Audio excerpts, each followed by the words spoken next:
Saya hormati yang mulia Bapak Uskup Keuskupan Manado, Bapak Monsinyur Benedictus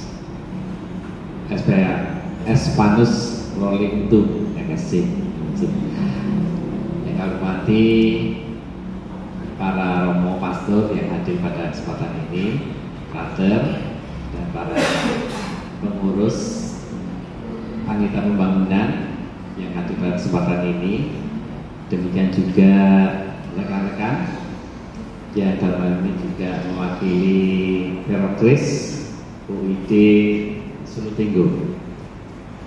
Khusus juga pada Tuhan, khusus juga pada Tuhan Yesus yang sudah mempertemukan kita pada kesempatan yang sangat baik ini. Pertama, saya ucapkan terima kasih kepada Monsinyur yang mulia yang sudah memberikan waktu kami untuk dapat audiensi sekalian Bapak dengan kami. Saya pasti mewakili PT PLN Persero, kebetulan saya CM di UID Sulutinggo ya. Jadi namanya Johannes Abdullah Datomo, saya dari Jawa jadi bukan dari senang sekali juga bahwa ternyata momen ini adalah momen yang menggembirakan bagi kita semuanya. Ada sedikit bantuan yang akan kami sampaikan, dan ini merupakan sesuatu yang sangat istimewa. Bapak sekalian yang mulia, bahwa di PLN itu secara korporat memang ada tanggung jawab sosial masyarakat ya. Dalam hal ini memang sudah memiliki program-program strategis yang pasti bertujuan untuk bagaimana supporting dari stakeholder dan supporting dari masyarakat kepada aktivitas PLN itu bisa berjalan semakin hari semakin baik. Salah satu bidang ya itu memang terkait dengan bagaimana bisa membantu untuk di sisi kewangian, berarti di sisi pembangunan maupun bantuan-bantuan kegiatan yang terkait dengan keagamaan. Karena namanya PT PLN Persero pasti sifatnya umum ya, jadi semua agama itu tidak kami kecualikan, semuanya masuk, dan itu juga pasti juga akan memperhatikan kondisi-kondisi di sekitarnya ya. Artinya di lingkungan di Aceh pasti berbeda dengan di Papua, berbeda dengan di Manado, seperti itu ya. Khusus juga kami sampaikan di sini, memang di PLN untuk kegiatan-kegiatan ini juga supporting dari direksi juga cukup tinggi, mengingat ada sifatnya ya kebijakan-kebijakan khusus yang diberikan dari direksi langsung untuk memberikan bantuan ya bagi kegiatan-kegiatan tertentu yang kita sampaikan maupun kita laporkan maupun yang kita usulkan seperti itu. Kesempatan yang baik ini juga, sebelum kita ke acara inti, mohon izin sebagai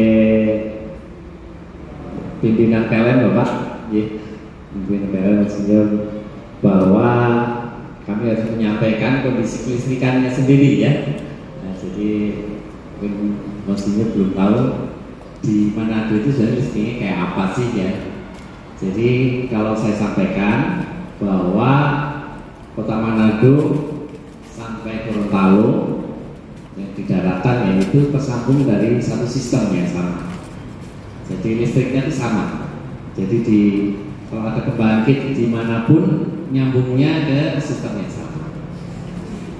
Dari total dayanya itu kan kita masih ada sisa bahkan lebih dari 100 MW. Artinya kalau secara mesin, secara daya itu masih ada sisa, artinya masih ada spare 100 MW yang bisa dimanfaatkan. Artinya jika ada permohonan terkait dengan gereja, pembangunan gereja, pembangunan stasi, mungkin ada gedung dewan paroki yang perlu tambah daya, ini masih sangat longgar secara dayanya untuk di sistem Sulawesi Utara, Gorontalo, khusus yang di daratan. Namun untuk yang di kabupaten yang seperti Sitaro, Sangihe, Talaut itu jelas terpisah. Nah di situ untuk kota besarnya itu juga masih ada sisa daya. Namun untuk pulau-pulau kecil-kecil mungkin saya jujur saja sampaikan itu rata-rata dalam kondisi siaga. Siaga itu ya hampir pas-pasan begitu ya. Harapannya jangan sampai ada mesin yang gangguan. Selanjutnya untuk di Sulawesi Tengah itu berbeda. Sulawesi Tengah itu kan belum tersambung kelistrikannya, tetapi Sulawesi Tengah tersambung dengan sistem di Sulawesi Selatan, bahkan sampai ke Makassar itu tersambung malah. Jadi sistemnya itu malah ikut ke bawah. Dan namun sayangnya walaupun sistemnya sangat besar, namun pas-pasan. Nah, jadi kalau di Sulawesi Tengah, Palu, kemudian Poso, Tentena itu tersambung ya, itu sebenarnya dan kondisi lebih pas-pasan ya. Artinya untuk industri-industri besar itu mungkin kita masih akan berpikir untuk bisa disambung, namun untuk masyarakat saya pikir tetap masih bisa ada kelonggaran untuk masyarakat. Demikian juga untuk sistem kecil yang tidak tersambung juga masih kondisi siaga. Untuk yang kota besar yang masih isolated yang lain seperti Luwu, kemudian Toli-Toli itu juga sistemnya terpisah Bapak, namun masih ada spare yang bisa kita lakukan. Jadi itu adalah kondisi kelistrikan. Selanjutnya di mana kadang-kadang masih mati juga ya. Itu pasti semua penyebabnya dari alur dari pembangkit sampai ke masyarakat kan banyak sekali step-step yang dilalui. Bisa pertama karena pembangkitnya tiba-tiba ada gangguan, kemudian di transmisinya sendiri. Jadi transmisi yang tower-tower tinggi itu juga memungkinkan juga trip jika kena pohon, kemudian digarpu induk. Kemudian dari gardu induk ke jaringan yang masuk ke pelanggan. Nah disitulah yang sensitif juga karena sudah masuk ke jalan besar maupun jalan kecil maupun masuk gang. Ya, disitu rawan sekali terhadap gangguan. Yang mulia dan Bapak Ibu sekalian, di kesempatan ini juga saya sampaikan mengenai tadi mungkin sudah diintroduce mengenai film mobile. Silakan di-download, dan ini mungkin salah satu yang perlu saya sampaikan. Jika Bapak Ibu melaporkan gangguan, maka secara sistem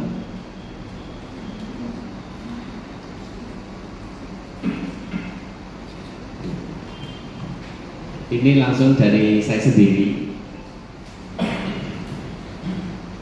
Ini bisa melihat yang Bapak laporkan. Jadi pertama tadi, kalau melaporkan gangguan sudah tidak perlu telepon-telepon cari nomor PLN, tidak perlu. Tidak perlu 1, 2, 3 juga tidak perlu, karena sudah ada ini. Apalagi mencari nomor GM, nanti malah lama. Karena saya harus telepon sana sini atau malah repot dan lama. Nah, kok di sini ini bahkan saya bisa melihat ya, bahkan di seluruh Indonesia detik ini itu ada 13.327 laporan. Saya tahu, dan tidak hanya saya tahu, Direktur PLN tahu. Jadi kalau Bapak lapor, tidak hanya manajer ULP yang wajib menyelesaikan dan tahu, tetapi seluruh manajer Pak Lepani juga tahu, saya tahu, direktur kami di Jakarta tahu, bahkan direktur utama Pak Darmawan Prasojo juga tahu. Nah di sini sekalian saya buka sudut ini ada sudut pintu. Nah sekarang ada 44 detik ini itu ada 44 yang bulan. Kalau mau saya cari yang di Manado itu ada 17 yang sedang dikerjakan. Jadi kalau Bapak sekarang lapor nanti jadi 18. Ya kalau gangguan ya, tapi kalau nggak gangguan ya jangan lapor. Yang penting ya. Jadi demikian kami itu mengintegrasikan ya. Jadi ini bukan kaleng-kaleng, bukan aplikasi-aplikasi yang tidak berguna, tapi nyambung sampai ke direksi tadi. Jadi itu selalu saya sampaikan karena kita sangat concern terhadap pelayanan bagi masyarakat. Namun demikian kami ucapkan terima kasih Bapak Monsinyur ya, dalam memimpin umat pasti juga sedikit banyak merespon ya setiap mungkin kondisi di mana mungkin pernah terjadi ya gangguan kita agak besar bulan Oktober. Kalau Oktober yang sempat padam lama itu karena yang di Paniki tailing di tailing waktu itu. Kemudian juga kemarin di Januari yang hujan lebat memang banjir, banyak kami matikan. Namun yang di Februari hujannya tidak lebat tapi anginnya luar biasa itu habis-habisan Pak. Bapak Ibu sekalian, ini apa kondisinya berlepatan di mana-mana, ketimpa pohon dan lain-lain. Ya mohon izin pada saat kondisi seperti itu akan menumpuk juga laporan-laporan yang tersebut. Namun itu akan kami kategorikan dulu karena ini bencana ya, sehingga kami ada perlakuan yang harus kami tangani, sistemnya harus hidup dulu, ya bertahap ya, sistem hidup dulu baru masyarakat. Pada kesempatan ini juga, karena ini terkait dengan pembangunan ya, kami juga berpesan ya, kan kadang-kadang walaupun dari keuskupan kalau bangun kan ya kadang-kadang pakai kontraktor juga kan, pasti tidak mungkin kita bangun sendiri, dan kontraktor itu mungkin sifatnya umum yang mereka juga punya pekerja, punya supervisor dan lain-lain. Namun mohon untuk kondisi pembangunan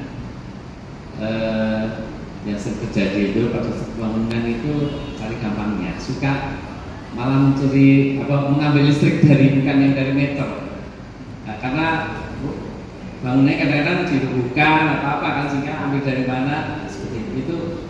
Ya kalau bagi saya pribadi pasti saya jadi terjepit ya. Wah ini kami harus menertibkan, kena denda besar, tapi gereja pula kan. Sehingga saya kan jadi susah jadinya kan posisinya. Sehingga di kesempatan ini bahkan di hadapan Monsinyur kami sampaikan karena itu benar-benar terjadi. Kami pernah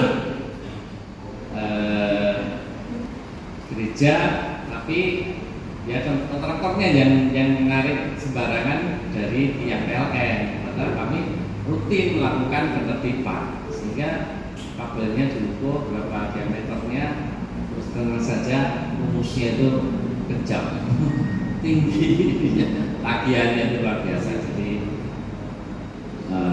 input kami sampaikan. Dan kami juga pernah pembangunan masjid juga pernah kena. Jadi kita repot kan kalau sudah masalah-masalah seperti itu. Ya sejak awal mesti saya kami sampaikan. Selanjutnya juga kami di PLN juga selalu melakukan pembinaan iman bagi internal kami, khususnya juga di Manado. Ya terus saja kalau di PLN itu ya kan perusahaan BUMN umum ya, tapi aroma kekristenan itu salah satunya juga dari Manado, dari Papua, Nusa Tenggara Timur, mana lagi kan Kalimantan Barat, sedikit juga dari Sumatera Utara. Itulah suara-suara prestasi yang ada di PLN itu ya dominan muncul di situ.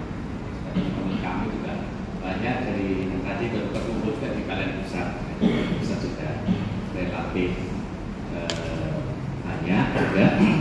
Sini selain tadi bukti-bukti yang kami lakukan, kami turun bersama baik itu Katolik maupun Protestan dalam kegiatan kerohanian. Monsinyur dan Bapak sekalian, mungkin terlalu banyak saya sudah ceramah di sini terkait dengan PLN, namun kembali ke intinya bahwa harapan dari mungkin tidak secara angka, mungkin tidak akan menyelesaikan semua pembangunan, namun partisipasi kami, perhatian dari PLN, kemudian kami, itulah yang mungkin bisa menyemangati penyelesaian dari masing-masing bangunan maupun gedung yang sedang didirikan. Demikian, terima kasih yang mulia dan Bapak Ibu sekalian atas perhatiannya kami ucapkan.